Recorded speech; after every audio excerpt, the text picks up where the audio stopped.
Començarem ara aquesta taula sobre experiències locals i internacionals en els serveis de les cures. Jo sóc la Marta Rivera Carbó i moderaré aquesta taula que combinarà el català, el castellà i l'anglès.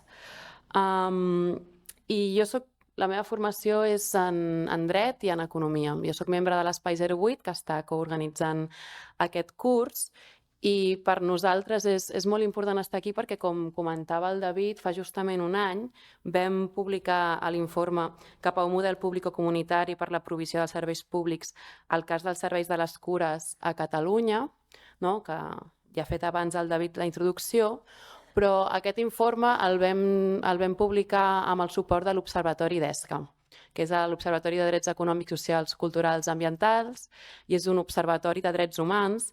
I, de fet, com ha tancat la ponència inicial, la Dolors em va molt bé per treure la pota en el que jo volia remarcar, que és precisament en aquest informe vam combinar un anàlisi teòric, econòmic, però també un anàlisi jurídic, aquesta part la va portar a l'Observatori, sobre quins models existeixen per provisió de cures i també quines són les condicions laborals que tenen les treballadores. I també vam analitzar una mica, lleugerament, els marcs jurídics per l'encaix d'aquests nous models. L'Observatori participa en xarxes internacionals, com és la Red Desk, i precisament en aquestes aliances de diferents organitzacions es participa pel reconeixement del dret internacional a la cura. I, de fet, fa uns mesos, a l'octubre passat, es va aprovar la primera resolució en el marc de Nacions Unides, en el Consell de Drets Humans, on s'avança per aquest reconeixement del dret a la cura, on es reconeix les tasques realitzades per les treballadores, també aquesta necessitat de visió interseccional, i, òbviament, els marcs jurídics són una part molt petita, el reconeixement jurídic del dret és una part molt petita del que es necessita fer per una provisió efectiva de qualitat dels serveis de cures a Catalunya i arreu, però és un pas necessari, així que reconeixem la importància. I què vam fer en aquest informe abans? A banda d'analitzar teòricament quins models existeixen per la provisió de models aquí a Catalunya i també d'analitzar alguns casos concrets, vam reconèixer la influència del model Burzog, del que ens parlarà breument la Maria, però també vam analitzar alguns casos que aquí a Catalunya que incorporen aquests criteris que nosaltres associem amb els models público-comunitaris. De fet, un dels casos és el cas del SAT Arbúcies, que em sembla que la Vanessa també ha tractat en un informe recentment amb la Diputació.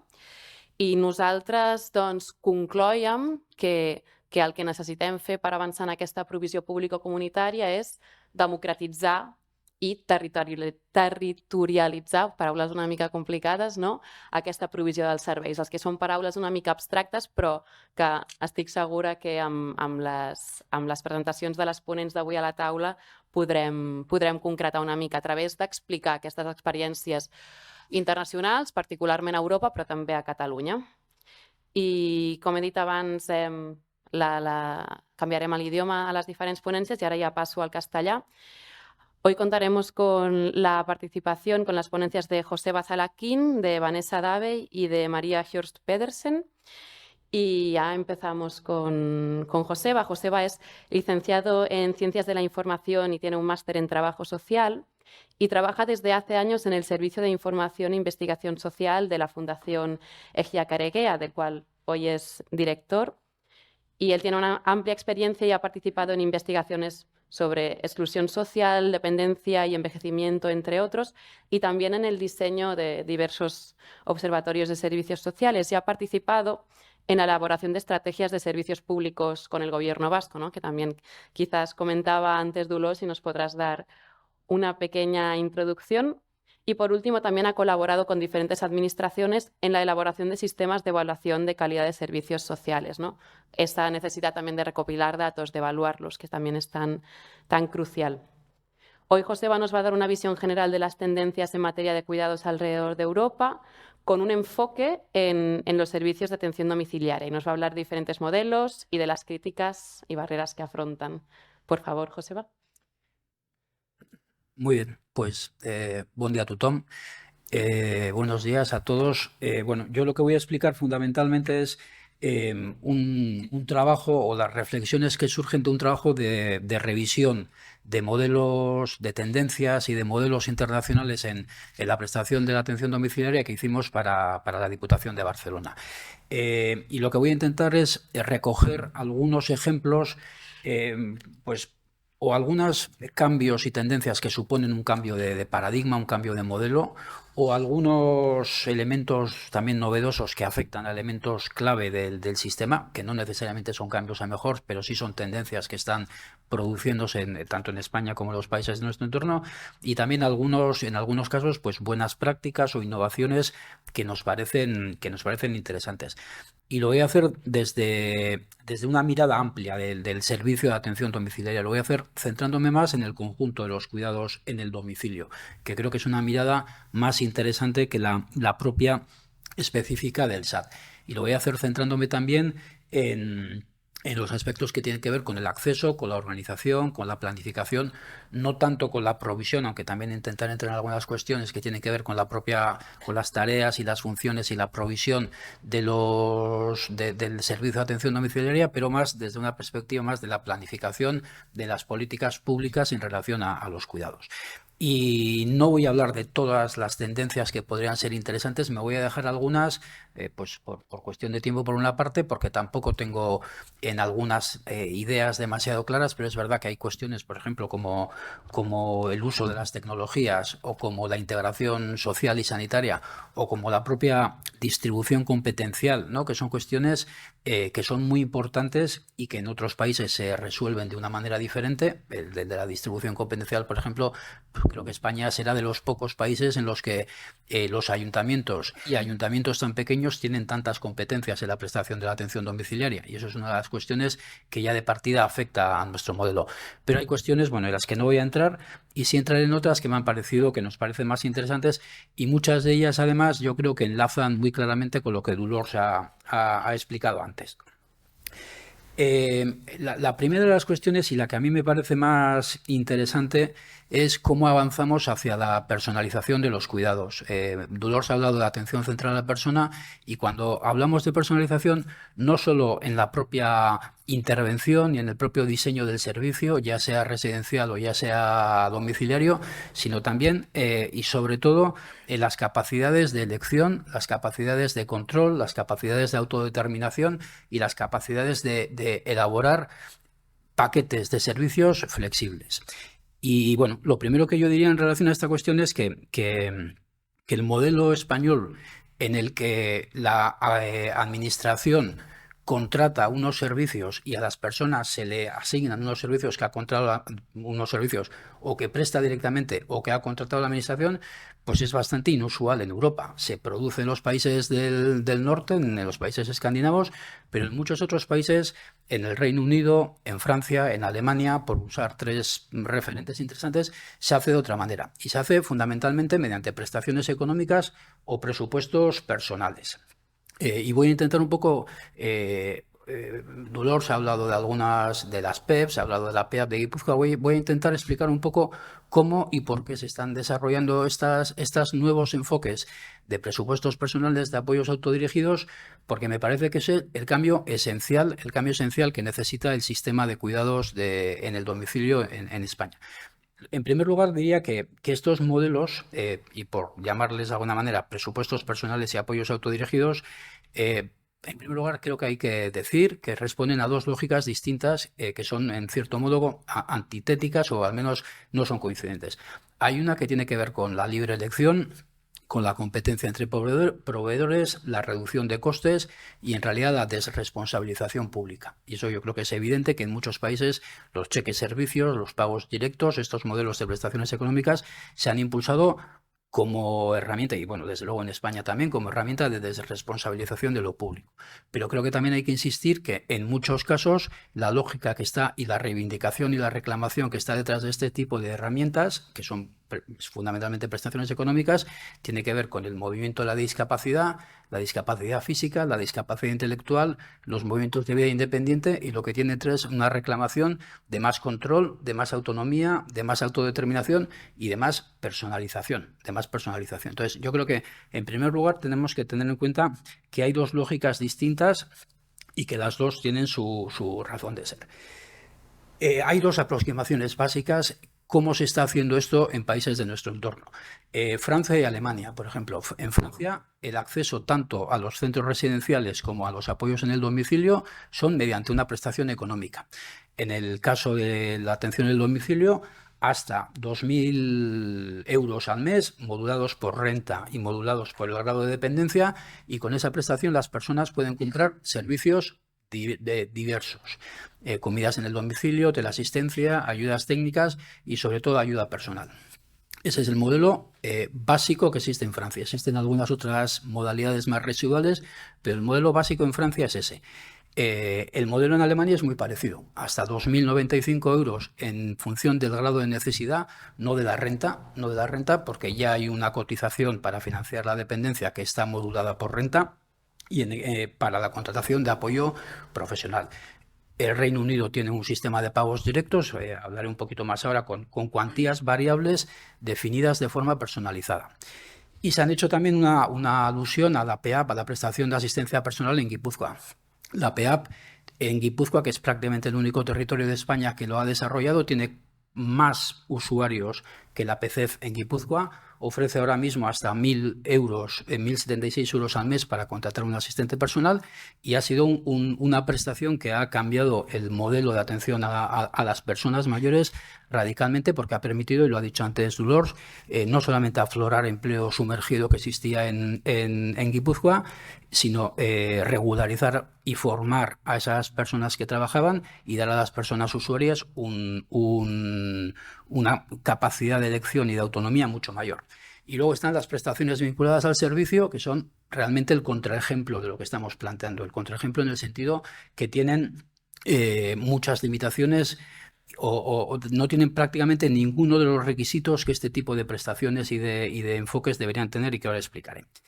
Y la otra opción en la que se desarrollan este tipo de orientaciones son los presupuestos personales o las cuentas individuales, en los que no hay realmente una prestación, una transferencia económica, y este es, por ejemplo, el modelo fundamentalmente que se utiliza en Holanda, que se utiliza en el Reino Unido. Lo que hay es una definición de un presupuesto personal individualizado, no como en España, que tenemos unas prestaciones muy tasadas y muy poco variadas, sino un presupuesto personal, la asignación de un dinero que una persona, en función de sus necesidades, va a poder disponer. Y no necesariamente lo va a ver, lo va a recibir ese dinero, pero es verdad que lo va a poder utilizar para planificar el paquete de apoyos que esa persona necesita. Y creo que aquí traer a colación los dos mapas que ha presentado Dolors, pues me parece que tiene mucho sentido, porque realmente el primero de los modelos que ha presentado Dolors en realidad está basado en España en una prestación económica, porque muchas personas gestionan ese modelo atomizado, disperso, con la PCEF, y lo que tienen es 300 o 400 euros, ellos solos, sin ningún tipo de apoyo, y con una prestación que es nada que ver con la individualización, y además es de muy poca cuantía, ¿no? Entonces, ese modelo lo tenemos ya, lo que es que tenemos un modelo que funciona muy mal. Es verdad que estos modelos de prestaciones personales tienen efectos positivos, y yo creo que se ha demostrado que hay efectos positivos y que funcionan y que son útiles en términos de autodeterminación y de personalización, pero también se les puede criticar o tienen problemas también importantes. El primero es que no todas las personas quieren o pueden elegir, y que esa retórica de la libre elección, pues para muchas personas o no funciona, o no les interesa elegir, o no se ven capacitadas para elegir, o elegir, y elegir quiere decir elegir, gestionar, administrar un presupuesto personal, una prestación, le supone un estrés que los modelos convencionales no le suponen. Es verdad también que favorecen la participación de entidades privadas, la mercantilización del modelo, y se puede pensar además que refuerzan la desigualdad, en el sentido de que hay personas que pueden completar esos servicios con sus propios medios y personas que no. Yo lo que quiero insistir hoy es en que para avanzar hacia el segundo de los mapas que planteaba Dolors, en el que el ecosistema, en el que el paquete de servicios que las personas necesitan, hacen falta dos elementos. Hacen falta una gestión intensiva de casos, que es como funciona, por ejemplo, en Escocia, y hace falta un presupuesto personal. Entonces, si se cumplen una serie de requisitos, por ejemplo, que sea un uso opcional de que las personas, que es lo que ocurre hoy en Escocia, las personas puedan optar por estos presupuestos personales o estos pagos directos, o puedan elegir la opción convencional en el que es la administración la que te contrata el servicio, en la que se pueda optar por una variedad y flexibilidad de usos. En Guipúzcoa, por ejemplo, con esa prestación solo puedes acceder a la prestación de asistencia personal, pero vemos que en Alemania y en Francia con ese dinero puedes acceder a una gama mucho más amplia de servicios. Obviamente cuantías suficientes. La cuantía hemos visto que en Guipúzcoa, en el mejor de los casos, Navarra también tiene un sistema parecido, puedes acceder a cuantías de 1.000 euros como mucho, cuando en otros países de Europa las cuantías son mucho más elevadas.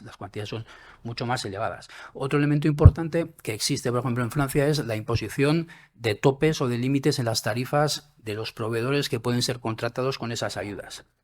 Claro, si dejas que el mercado establezca los precios, pues ahí ya vas a empezar a tener problemas, pero hay modelos para el uso de estas prestaciones donde las tarifas están topadas por arriba y por abajo. Otra cuestión fundamental es la existencia, Dolors ponía fuera del esquema que hacía, la existencia de servicios de orientación, de gestión, de apoyo a las personas que no les dejen solas ante el mercado.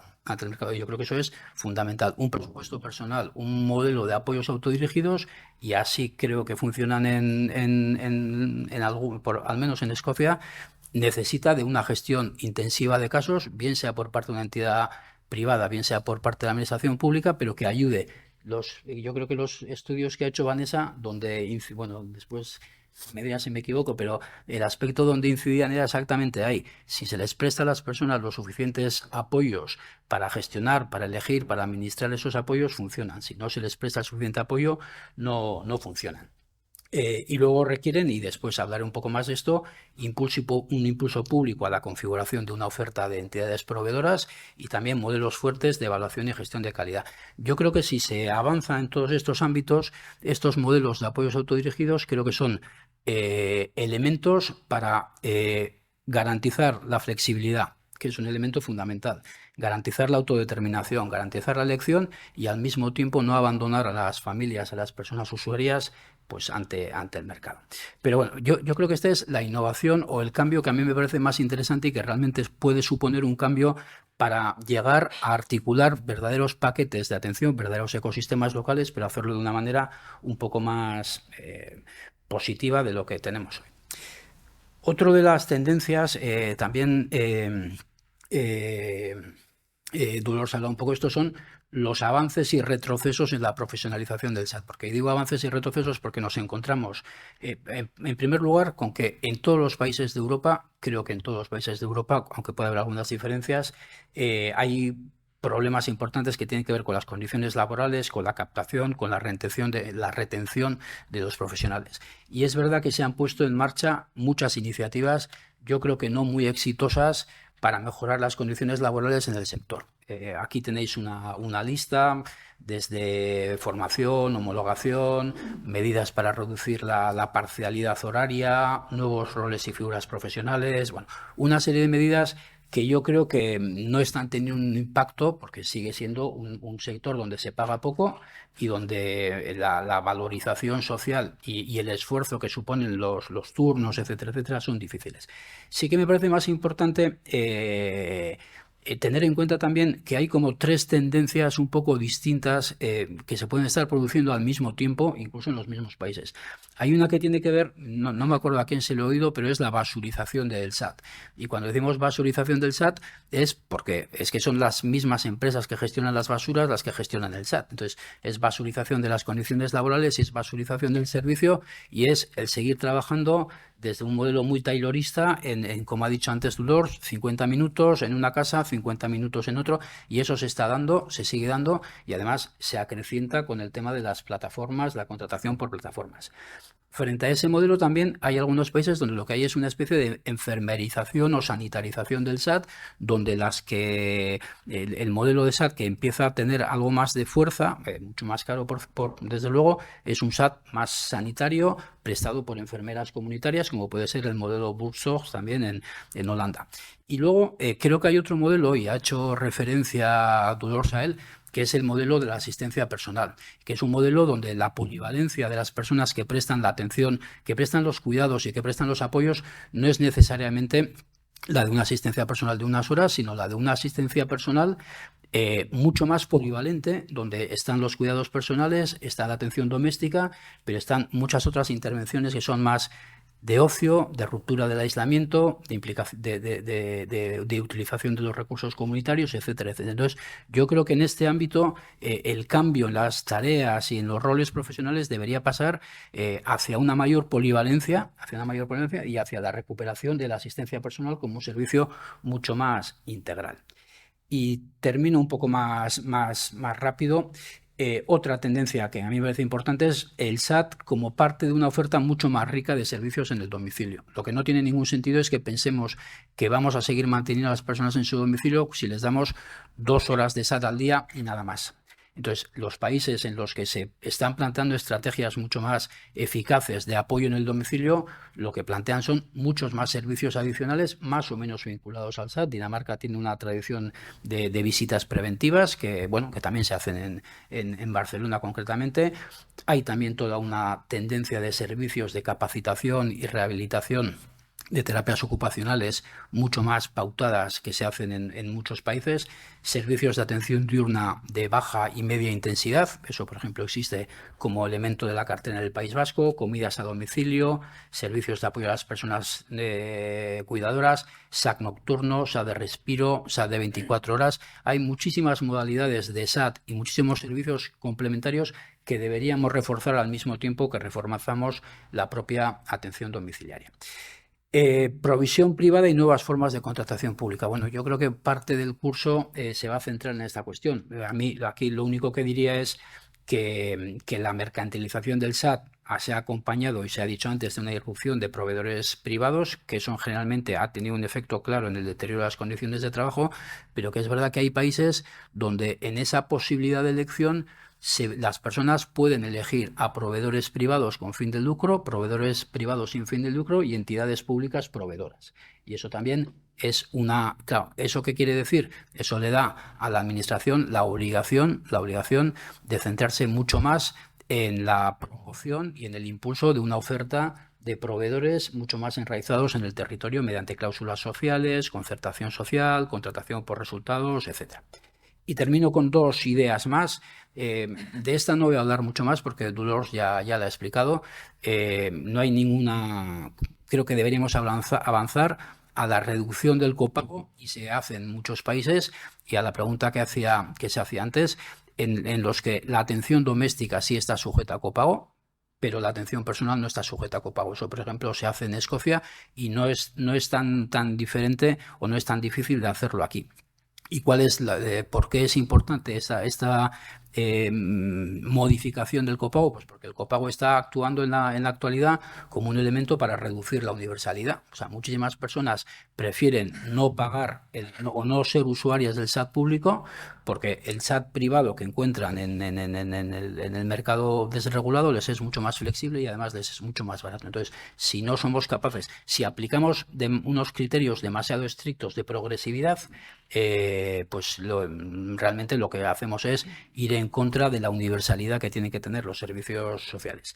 Y la última de las tendencias que me parece importante destacar, y también la ha destacado antes Dolors, es un cambio que no se produce solamente en relación al SAT, pero es la importancia de avanzar en desarrollar modelos nuevos de evaluación, de inspección y de gestión de la calidad. Eso se está produciendo en muchos países. Dolores ha puesto el ejemplo del Care Inspectorate, pero también podemos poner en Dinamarca, en Suecia, en todas las naciones del Reino Unido. Lo que se están generando son nuevas formas de evaluación de los servicios sociales que están muy vinculadas a lo residencial, pero también a lo domiciliario. Y yo creo que ahí hay dos claves fundamentales en esos nuevos modelos de evaluación.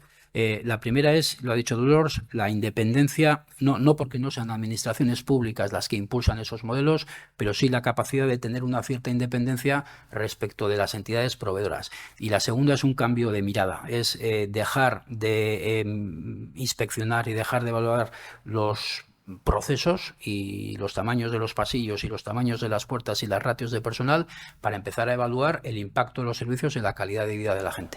Y eso con estándares y criterios de calidad que estén mucho más basados que los indicadores de proceso, que también son importantes, en indicadores de cuánto mejora el servicio y la calidad de vida de la gente. Ese cambio está sin hacer en España y ese cambio es fundamental si queremos avanzar en todos los demás cambios que hemos hecho, de tener unos modelos más comunitarios, más personalizados, en los que pueda haber también participación de entidades públicas, evaluar, inspeccionar los servicios de una manera mucho más eficaz, creo que es un cambio imprescindible. Ya está, nada más. Muchas gracias, Joseba. Yo creo que precisamente sobre recopilación de información, pero también sobre integración de servicios es algo que nos vas a poder explicar tú un poquito más, Vanessa. Vanessa es titulada en Enfermería y es maestra en Economía y Políticas de la Salud, y su doctorado se centró en los beneficios que las personas mayores obtienen en participar activamente en el diseño y la gestión del apoyo, de su atención y de su apoyo, ¿no? En la participación de las personas usuarias en el diseño. Y también ha trabajado como investigadora en diversos centros, pero particularmente, y lo que nos interesa hoy es que es autora del informe encargado por la Diputación de Barcelona, que comportan diferentes estudios de caso de innovaciones en el SAT. Y también actualmente está trabajando en un proyecto sobre recopilación de información por parte de los proveedores de atención domiciliaria. Ahora Vanessa nos va a dar algunas pinceladas de aspectos organizativos, de territorialización de servicios, autogerencia del trabajo y también de integración de servicios. Adelante, Vanessa. Muchas gracias. Vale, pues voy a intentar reflexionar un poco sobre el estudio que hice para la Diputación y hablar sobre los principios transversales en la innovación de los servicios de atención a domicilio. Vale. Yo creo que seguro que empezaron hoy y se habla muchísimo sobre las prioridades, las principales prioridades en el ámbito de SAT, y que estamos bastante de acuerdo que hay mucha prioridad en extender la disponibilidad de los SAT en España, tanto en cobertura como en intensidad de atención, y asegurar que los servicios son mucho más adecuadas, sobre todo en relación con la flexibilidad y la adaptación que tienen las personas y su accesibilidad, aparte de los temas de universidad que ha hablado Joseba. Y también hay una necesidad que pueden adaptarse a necesidades de personas con dependencia severa, tanto como otros tipos de niveles de dependencia. Y una de las prioridades que no está siempre explícitamente dicho sería el impacto que tenga el servicio, como por ejemplo de mejorar la calidad de vida y bienestar de las personas atendidas. Pero esa es la parte que es como menos acordado realmente en cada país de momento. Lo quieren, pero no saben exactamente cómo medirlo. Entonces, en estos prioridades hay ciertos elementos corrientes en la discusión general, ¿no? Que es la importancia de crear servicios centrados en la persona, el reconocimiento de los cuidadores personales, profesionales y también todos los familiares que están implicados en el cuidado. También se habla muchísimo de la coordinación con el sector sociosanitario y la continuidad con el ámbito comunitario, tanto como la flexibilidad, como he mencionado, y el papel de los copagos, ¿no? Entonces allí, en todos estos elementos de discusión, pues tienes temas de organización, tienes temas de financiación, tienes temas sobre los valores, quiénes son las personas que queremos, que están cuidando a las personas en situación de dependencia y qué tipo de formación, qué tipo de reconocimiento, de capacitación deberían tener. Y también se entra allí temas sobre las características de los cuidadores, qué son las tareas que deben estar incluidas y no, y qué es lo que valoramos. Entonces, yo he empezado con esto realmente para partir de esto, para partir un poco de la discusión general y para entrar en más profundidad en lo que es la gestión a día de los servicios de atención a domicilio, ¿no? Entonces, hay ciertos niveles, ¿no?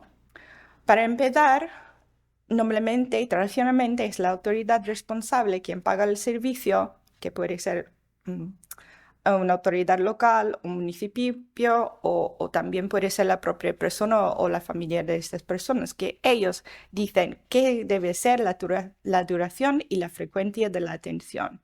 Y de ahí normalmente también se prescribe de forma bastante específica un horario de cuidados pactado con la persona usuaria y con la familia, porque se considera que es muy importante prescribir al proveedor lo que tiene que hacer, ¿no?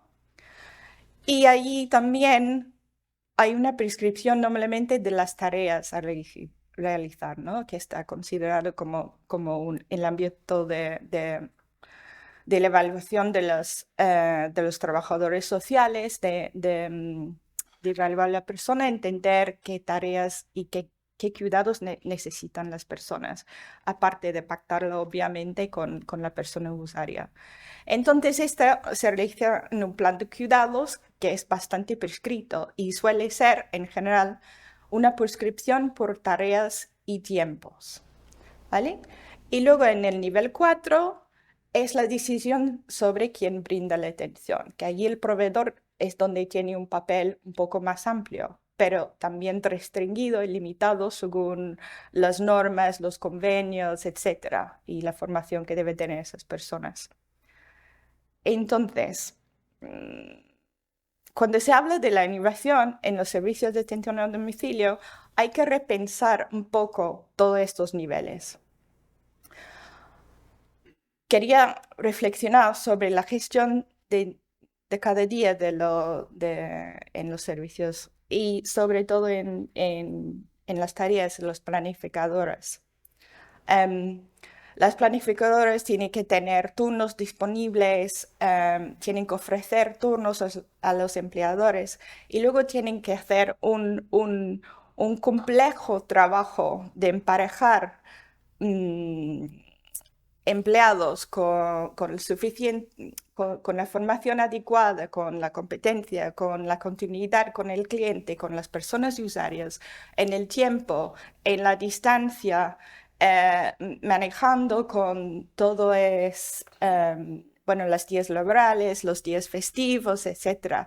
Tiene que ajustarse cada día a los cambios inesperados, tantos en cambios en las personas usuarias que pueden, por ejemplo, encontrarse mal, que pueden, por ejemplo, necesitar estar ingresado en el hospital, que pueden simplemente requerir más cuidados aquel día porque no están bien, o cualquier cosa que puede realmente pasar. Y a la vez gestionar de forma eficiente. Hay que tener en cuenta que la mayoría de los servicios de atención a domicilio están monitorizados y también los cuidadores profesionales. Cuando llegan, si llegan a tiempo, si pasan el tiempo prescrito con la persona usuaria, etc. Un 50-60% de los ingresos de los servicios de atención a domicilio van a los cuidadores profesionales que están en contacto directo con las personas usuarias, aunque pensamos todos que los cuidadores profesionales no están suficientemente pagados, pero es la mayor parte de los ingresos. Entonces, para un proveedor SAT, lo más importante es la eficacia y la acertación en esto, que es la gestión de visitas, ¿no? Y hay mucho inesperado allí. Y entonces hemos creado lo que llamaban Joseba la tailorización, que son sistemas de prescribir y prescribir a nivel más mínima, ¿no? Y encima de esto ahora tenemos novedades, por ejemplo, en aplicaciones que manejan con inteligencia artificial, ¿no? Pero ayudar a programar distancias, encuadrar a la persona adecuada con el cliente que quieren, etcétera, ¿vale? Y esto es todo como en la rama no tan es innovación, pero no tan innovativo, ¿no? Entonces, añadido a esto, tenemos otros desafíos generales en la gestión de la SAT, que es sobre todo la retención de personal, que creo que es bastante universal en todos los países. El desajuste orgánico que existe entre la capacidad de un proveedor a la hora puntual, en las horas puntas, y las horas que se llaman valles, que es cuando la gente no, ¿sabes? Por temas de medicación, de levantarse, etcétera, y estas horas puntas y estas horas bailes, que causan problemas, porque nunca tienes suficiente en las horas puntas y luego tienes esta distancia, con lo cual que se paga a los trabajadores por jornadas incompletas o separadas, etcétera. Y luego hay las variaciones en las necesidades de las personas. Si puedes imaginar, cuando un trabajador social pues dirige y presta la atención, dice, bueno, esa persona va a necesitar pues media hora para esto, una hora para esto, pues basado en lo que conoce de la persona, que probablemente no es tanto, porque no ha estado semanas en casa de ellos. Y de esto, pues, es como la distribución de Gaussian, ¿no? Que siempre hay el extremo por un lado y otro. Y entonces estás trabajando dentro de una cosa muy normalizado, que nunca va a ser así. Y luego que el cuidado se hace en lugares privados que no son siempre aptos para los actos y las tareas que se tienen que realizar y en situaciones muy aisladas. Entonces, se entiende, bueno, he hecho una revisión últimamente de temas de cómo se entiende la calidad y los problemas en los servicios de atención a domicilio. He mirado un montón de papers internacionales y se coinciden casi todos los países diciendo que hay problemas intrínsecos y intratables en la gestión de servicios de atención a domicilio, que es que básicamente la estructura y la planificación mitiga contra la atención central de la persona. Y sobre todo respecto a los factores como la asignación de tiempo para las visitas y la prescripción de tareas. Y los mismos dicen, bueno, y también hay otra cosa que es sobre el papel de los cuidadores personales y sus necesidades de empoderamiento, porque si queremos que los servicios de atención a domicilio tienen un valor mayor y el impacto sobre la calidad de vida de las personas, ¿cómo pueden manejarse en ese papel? Porque de momento lo que haces es mandarles a hacer una tarea, ¿vale? No mandarles a hacer cambios en su vida. Entonces, aparte de flexibilización en los servicios, también se necesita un apoderamiento de su papel. Entonces, uno de los principios transversales en innovación de los SAT que se ve en varios países son los siguientes: proximidad de los equipos, menor prescripción por la autoridad responsable y más autonomía para el proveedor SAT, que hasta cierto punto va bastante en contra del movimiento que es de calidad, que es monitorización y monitorización sin fin. pero se combina con distintas formas de valorar y de monitorizar el servicio. Luego, teniendo un base, unos principios sobre los objetivos generales de los cuidados, que son principios de prevención. Y no quiero decir simplemente, por ejemplo, basado en un modelo médico, ¿no? que vamos a ver que esa persona pues sigue pudiendo caminar de su cama hasta la puerta. No lo digo así, porque para mí, ¿sabes? Una atención centrada en la persona que promueve la dignidad de esa persona y que les ayuda a fomentar sus preferencias y sus ideas, siempre va a fomentar la autonomía de las personas en liderar su propia vida. Entonces yo veo eso que prevención y promoción de la autonomía así más amplio. Y que entonces los cuidados realmente evalúan de forma continua, normalmente en lo que vemos en la innovación, los impactos deseados sobre las personas usuarias de una forma que las SAD actual no lo hacen. Añadimos a esto la tendencia por más autonomía para los cuidadores profesionales, que puede incorporar elementos de autogestión, y con ello la priorización de la situación y el bienestar de los cuidadores profesionales, cómo apoyarlos en su papel. Y a veces ajustes en la forma de remunerar. También añadimos, aunque no lo voy a hablar en detalle, sobre la integración proactiva de la tecnología. También podría haber añadido allí, pero no lo hice, temas como servicios adicionales, por ejemplo, papeles como fisioterapia, qué papel debería tener en los SAD, o también la integración con el sector sociosanitario. No les he añadido porque varían mucho más de un lugar a otro y son así un poco más. Entonces, uno de los principales que he mencionado es la autogestión de los equipos de SAD, que puede ser como muy amplio o simplemente captando algunos de los valores de ellos, ¿no? Para permitir más selección de los cuidadores profesionales en sus turnos. Pero no es simplemente no tiene que ver simplemente con que pueden elegir sus turnos, porque tiene que ver con la seguridad psicológica que tienen en su papel, con la confianza, con la estructura y claridad que tienen sobre sus papeles y el conocimiento de lo que significa el trabajo, tanto para ellos como para las personas que cuidan. Y se habla mucho ahora en Inglaterra de la alianza entre lo que la cuidador personal entiende como los valores del servicio del proveedor y sus valores y sus motivaciones para hacer el trabajo, que es importante. Vale.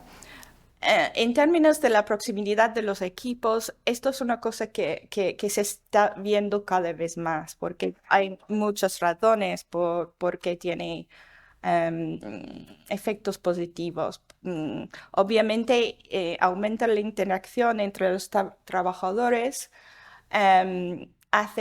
reduce el tiempo de los desplazamientos, se permite que aunque, por ejemplo, en la prescripción más rígida, todo tiene que ser hecho a tal hora por la mañana y todo, pero siempre, si hablas en profundo con los clientes, es posible que hay una cosa que tiene que hacer a tal hora, pero hay otras cosas que le interesa a la persona que se puede hacer en las horas valles. Entonces, teniendo desplazamientos y servicios por barrio, se puede flexibilizar todo esto que aumente la posibilidad, primero, que llegas al tiempo de la persona, pero también que puedes realizar cuidados y soporte con ellos que más les interesan. Luego que tienes las sinergias con el entorno comunitario y que hace mucho más más fácil el papel de la coordinación técnica. En temas de priorización de la situación de los cuidadores profesionales, en los modelos innovadores se ve, por ejemplo, mucho uso de la inclusión de cláusulas sociales en la selección del proveedor. Se ve mucho énfasis sobre el fomento del apoyo entre compañeros de trabajo, mucho más enfoque y mucho más claro la supervisión y la capacitación continua de los cuidadores, reuniones semanales. Uno de los grandes problemas que tiene el SAT es que incluso muchas veces ni siquiera tienen un lugar donde se reúnen los cuidadores profesionales, entonces utilizan una mezcla de reuniones semanales de cara a cara, con comunicación continua a través de plataformas como el Slack, etcétera, promoviendo, pues, hablar sobre las cosas que ha funcionado en el trabajo, lo que no ha funcionado, etcétera, y mucho intercambio.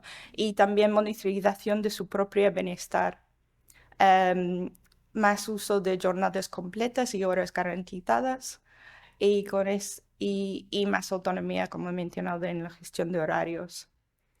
En términos de identificación y monitorización de los impactos sobre las personas usuarios, lo que mencioné antes era de que el papel y de las herramientas para poder evaluar las personas es mucho más desarrollado en equipos innovadores y con herramientas muy claras y apoyo entre el equipo para los que tienen menos experiencia, pueden realizarlo, etc.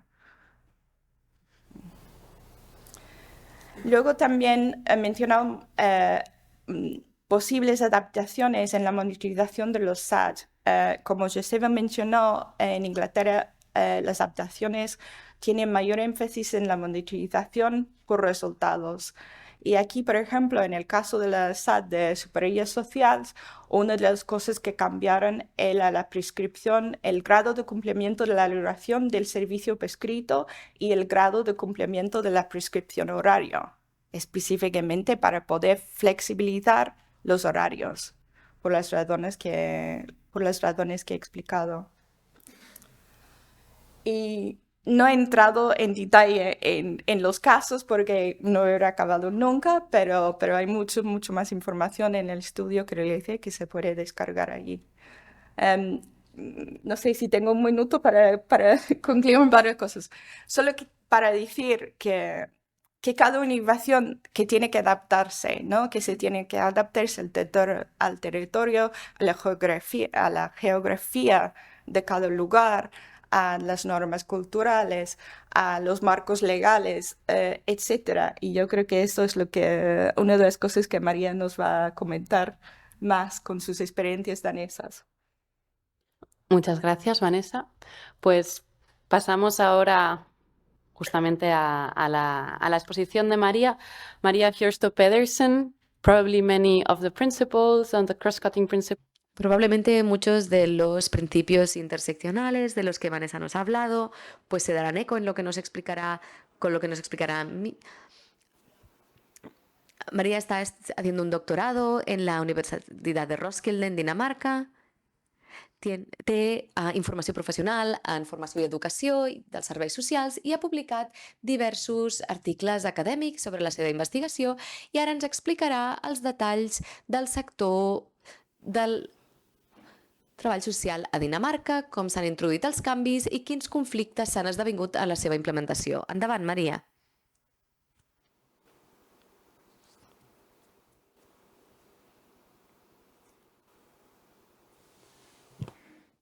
Molt bé, moltes gràcies. Gràcies per la invitació. Sí, sóc la Maria i us parlaré en anglès i espero que m'entengueu bé tots. Fa uns 10 anys que treballo a la FOA organitzant els treballadors socials de Dinamarca i després tinc un doctorat sobre la implementació d'equips autogestionats en l'atenció domiciliària a Dinamarca. Aquest serà el meu tema principal del dia d'avui. Com passo? Només per donar una mica de rerefons, en aquest tema en relació a l'atenció domiciliària a Dinamarca? Doncs és un servei públic finançat amb impostos i oferit principalment pels municipis. Hi ha alguns proveïdors privats, però són molt petits, és a dir, que bàsicament els proveïdors són públics. Es basa en el principi de l'accés lliure i universal, independentment dels recursos o de la posició social, hauries de rebre els mateixos serveis a tot el país. Es veu institucionalitzat a través del residencial i de l'atenció domiciliària, que és del que us parlaré. Els treballadors estan molt formats. Les 3 ocupacions principals són infermeres, assistents socials i de salut, sociosanitaris i de cures socials. I després tenim els assistents. I després hi ha terapeutes ocupacionals i fisioterapeutes, perquè la rehabilitació també és una part molt important de l'atenció domiciliària a Dinamarca. Com a molts altres països europeus, a Dinamarca, des dels anys 90, hi ha hagut moltes reformes inspirades per la nova gestió pública en l'atenció domiciliària, que ha estat el sector amb les reformes més agressives. Un exemple és l'implementació de la compra de proveïdors, on es reparteix l'avaluació de les necessitats, de manera que tenim uns, diguéssim, agents avaluadors que decideixen què és el que necessita cada usuari i qui li ha d'oferir aquest servei. I això va resultar en un repartiment de tasques i de temps i en una manera molt estandarditzada d'oferir aquests serveis. Per exemple, dir banyera 10 minuts, esmorzar 5 minuts. I aquests serveis estandarditzats que són a la llista de tasques dels treballadors, això és el que has de fer, i tu vas i visites aquest usuari en particular i fas aquestes coses. I això ha dut a molta documentació. Com ha dit la Vanessa, els treballadors diaris han de documentar que han passat el temps estipulat oferint els serveis que aquest agent avaluador ha decidit que havien de prestar, de manera que hi ha com tot una burocràcia doble. Tradicionalment, a la majoria de municipis de Dinamarca, l'atenció domiciliària es divideix en 2 organitzacions. Per una banda tenim l'infermeria domiciliària i per altra tenim les cures domiciliàries, on hi ha treballadors que ofereixen aquestes cures. Aquesta organització només es comunica a través de l'historial electrònic, igual que els agents avaluadors, tota la comunicació és electrònica, els treballadors no es coneixen, no tenen contacte, no saben ni com es diuen, i això ha estat molt àmpliament criticat.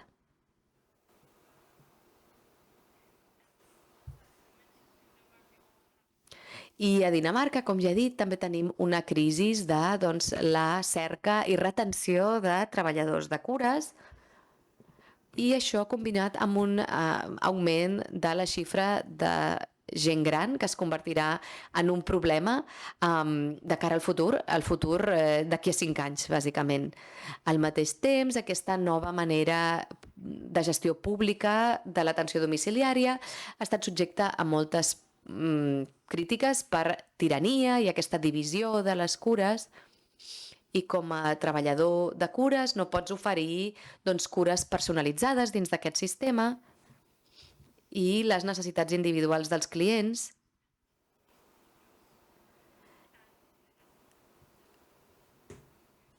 I els treballadors es queixen d'una falta de debat professional en aquest sistema, i en darrer lloc els usuaris es queixen de la manca de continuïtat, és a dir, que no hi ha relacions personals, no? Diuen, casa meva s'ha convertit en una estació de tren, hi ha centenars de persones que entren i surten i fan una petita tasca estandarditzada, i llavors ve una altra persona a fer una altra tasca, en lloc de tenir una sola persona que s'encarregui de tot, de posar l'esmorzar, de tasques domèstiques, el que sigui que s'hagi de fer.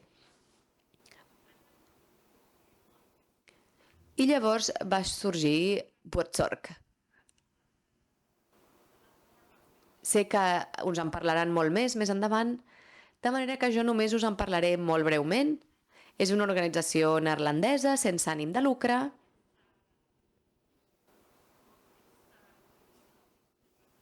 A Dinamarca els municipis estan molt emocionats amb aquesta forma d'organitzar l'atenció domiciliària perquè Buurtzorg en tots els usuaris té unes tasses molt altes de satisfacció i també en els treballadors. I creuen que aquesta serà una primera passa per generar uns llocs de treball més atractius. I també esperen que la implementació d'elements del model Buurtzorg ens porti a una qualitat més alta de les cures i el que volen implementar és els equips autogestionats, equips petits i multidisciplinars, que és una petita part del model Buurtzorg que ara mateix ens entusiasma molt.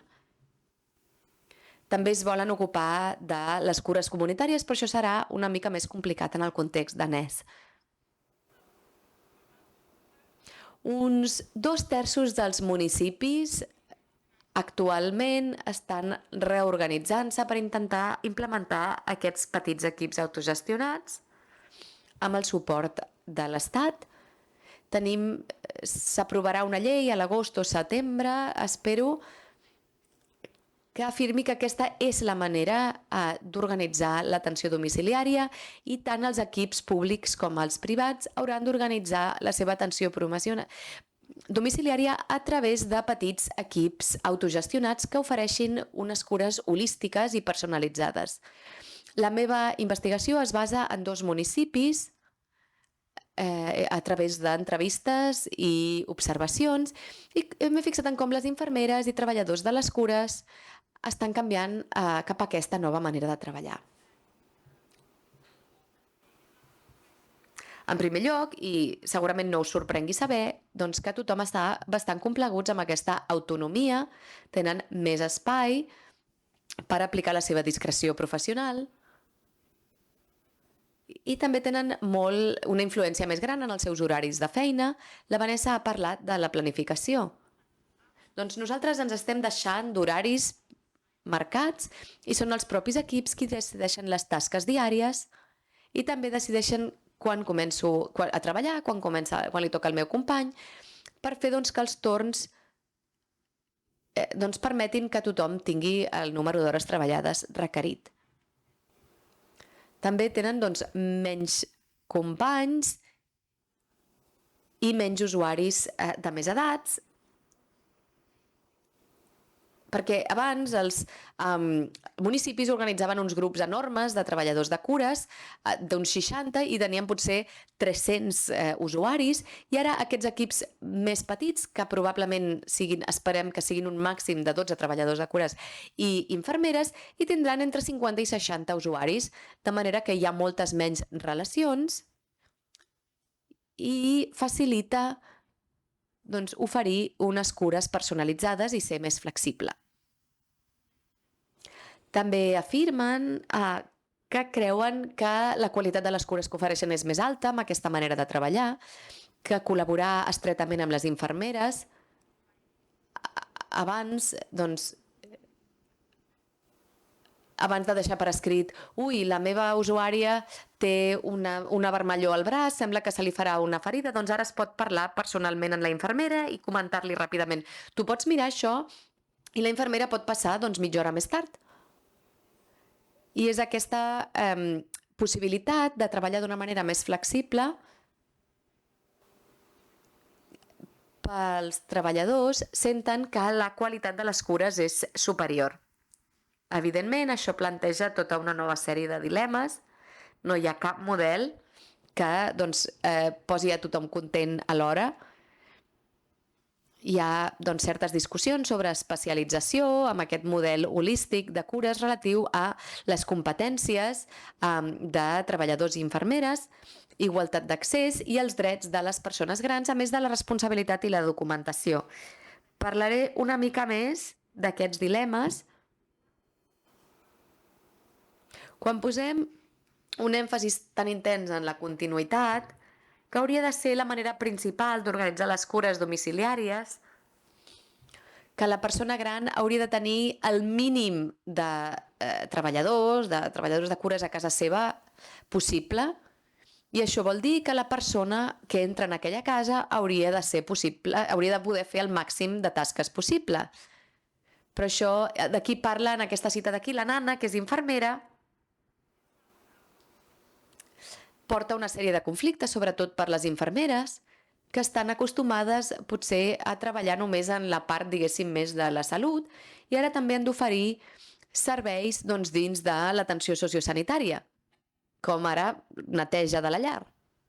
I troba que això, en certa manera, queda per sota del seu nivell de competències i de coneixements, i jo no entro a valorar si té la raó o si hauria de callar i fer la neteja, però hi ha una sèrie de conflictes associats amb aquest canvi relatius a les identitats en aquest sistema quan s'ha de treballar d'aquesta nova manera.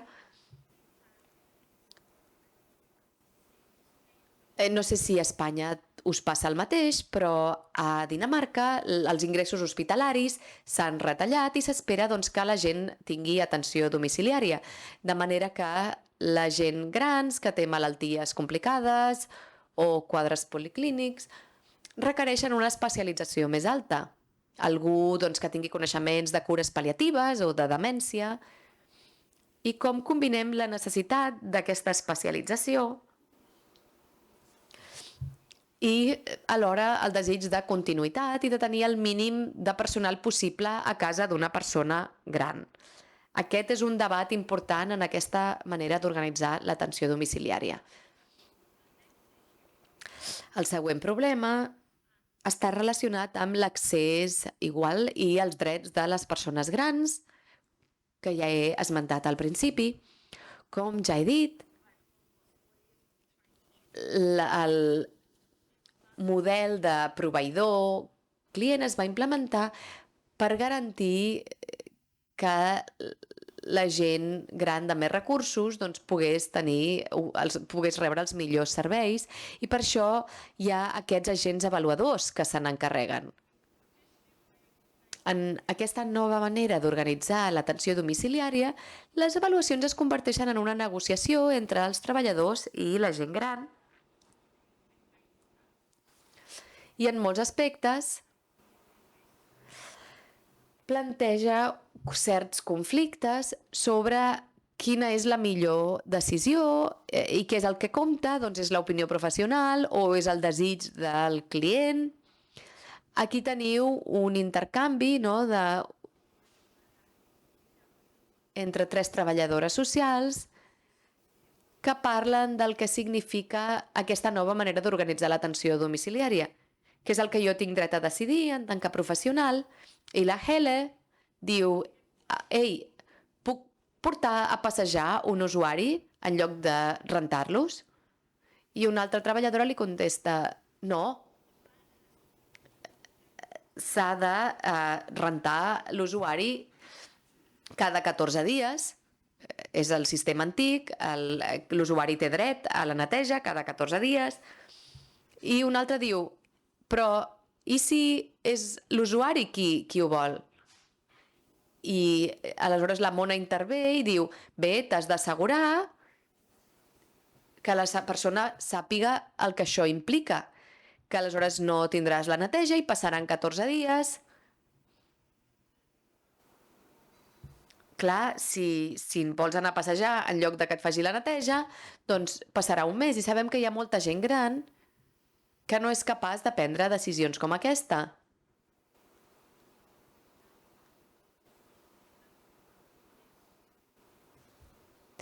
I això està relacionat amb el següent dilema pel que fa a la família. A Dinamarca, com a mínim, la família és una part molt important de l'assistència domiciliària i normalment es queixen molt dels serveis i de la qualitat, i tota aquesta idea de la gestió pública també s'ha implementat per poder dir a la família: mireu, hem fet això. El teu pare, la teva mare tenia dret a aquest servei, i en aquesta nova manera d'organitzar l'atenció domiciliària doncs tot es torna una mica més complicat i qui se n'ha de fer responsable. És una queixa habitual. Si jo, a la situació anterior, jo decidia doncs, anar-me'n a passejar en lloc de fer la neteja i l'endemà tot està brut i el fill em diu «I per què? Com és que està bruta a casa de ma mare? Per què no l'heu netejat?» És que he de documentar la conversa que he mantingut amb la mare per dir, mira, és que la teva mare al final va decidir que volia sortir a passejar i això pot obrir tot un nou nivell de documentació, de burocràcia per satisfer aquest punt de vista. També hi ha hagut casos molt mediàtics d'abusos a l'assistència domiciliària i doncs, aquest sistema de documentació es veu també com una manera de dir, doncs, si sorgeix un cas mediàtic, de dir és que nosaltres ho hem fet tot bé, ho teniu aquí en el nostre sistema electrònic. I, en certa manera, aquesta nova manera d'organitzar l'assistència domiciliària doncs, planteja nous dilemes pel que fa a la responsabilitat i a les competències i els drets de les persones grans. I, bàsicament, això és tot el que tinc per dir-vos. Moltes gràcies, Maria. I ara, doncs, per concloure aquesta taula rodona tenim Per un parell temps de preguntes del públic abans de passar a la següent taula.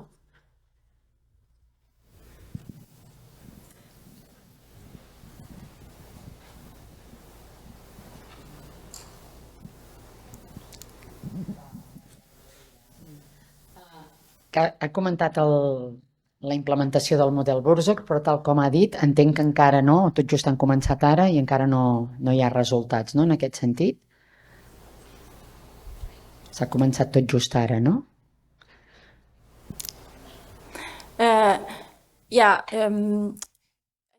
Sí, crec que els primers municipis que el van implementar van començar fa un parell d'anys i aquí és on jo vaig dur a terme el meu estudi empíric, però estem trigant moltíssim. Crec que ningú sabia quan es trigaria perquè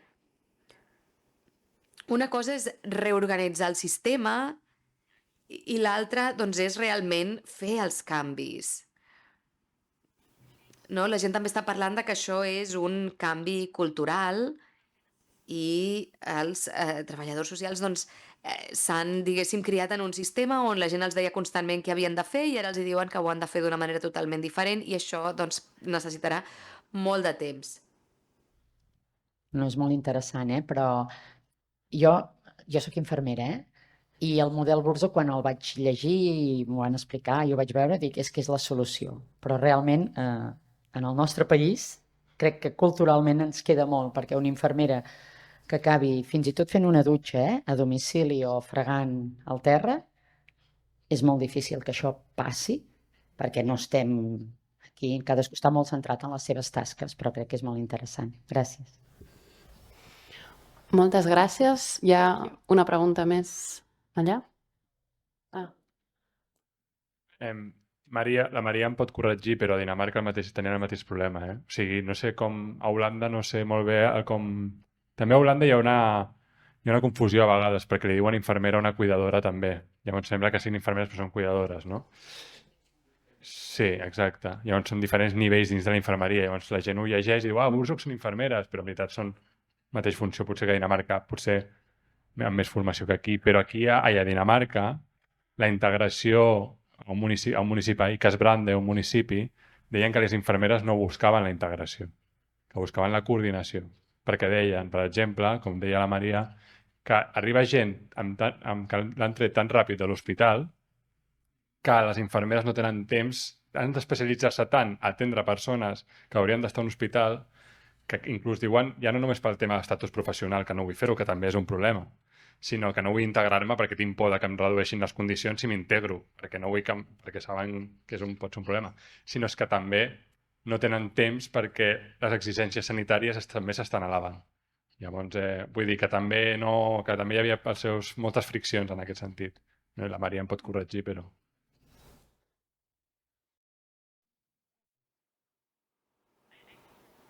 Crec que tens tota la raó.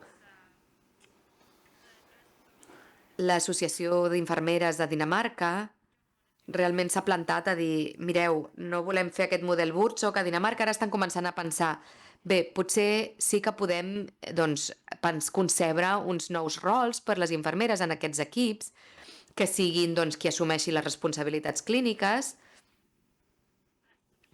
No? Us he parlat de qui té les responsabilitats en aquests àmbits. Que això podrien ser, per exemple, la responsabilitat clínica de les infermeres. Com també és cert que quan parlem d'infermeres als Països Baixos, quan ho traslladem al context danès, doncs són infermeres i assistents sociosanitaris en el context danès. És difícil realment traslladar aquests models de país en país. Permetrem una petita pregunta abans de passar a la següent taula, que em sembla que tenia ella.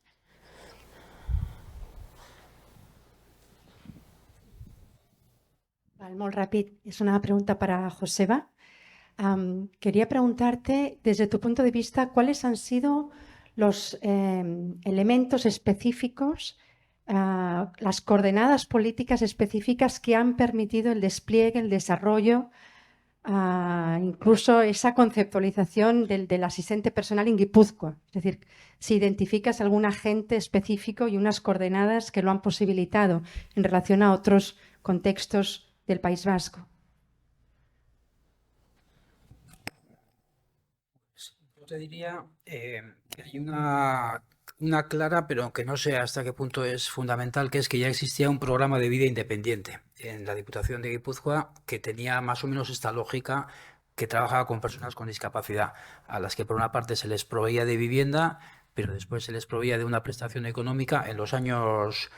incluso 90, te diría, ya un programa de vida independiente para personas con discapacidad. Y eso permitió que ya hubiera habido un pequeño rodaje en entender cómo podían funcionar cuestiones que están más vinculadas a la vida independiente. A partir de ahí, pues yo creo que se dieron unos cuantos casos, uno de claridad de ideas en el nivel técnico. O sea, ha habido una serie, que es lo que pasa con muchas prestaciones y muchos servicios, una serie de técnicos que vieron la posibilidad que tenía esa prestación. El colapso del SAT. Hay también una cuestión importante. El SAT en Euskadi es muy caro.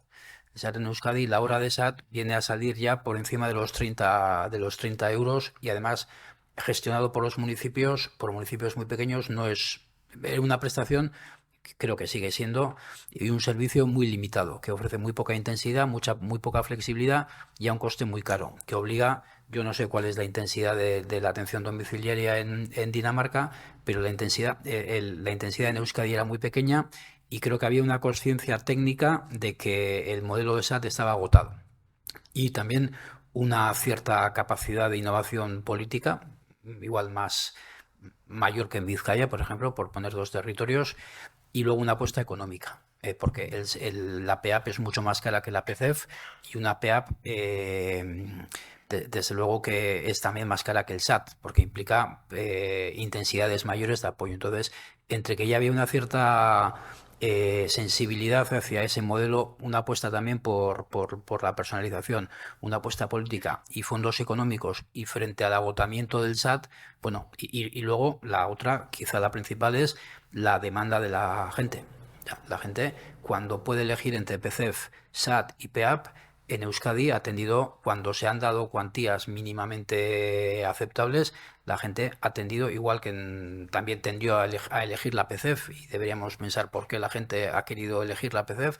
La gente en Euskadi, cuando se le ha ofrecido una prestación de asistencia personal, ha elegido la PEAP, probablemente porque ha valorado la flexibilidad de tareas que supone la asistencia personal. Doncs moltes gràcies per les preguntes, moltes gràcies Joseba, Maria i Vanessa, i passem a la següent taula sobre el model català, raons, estratègies i límits institucionals.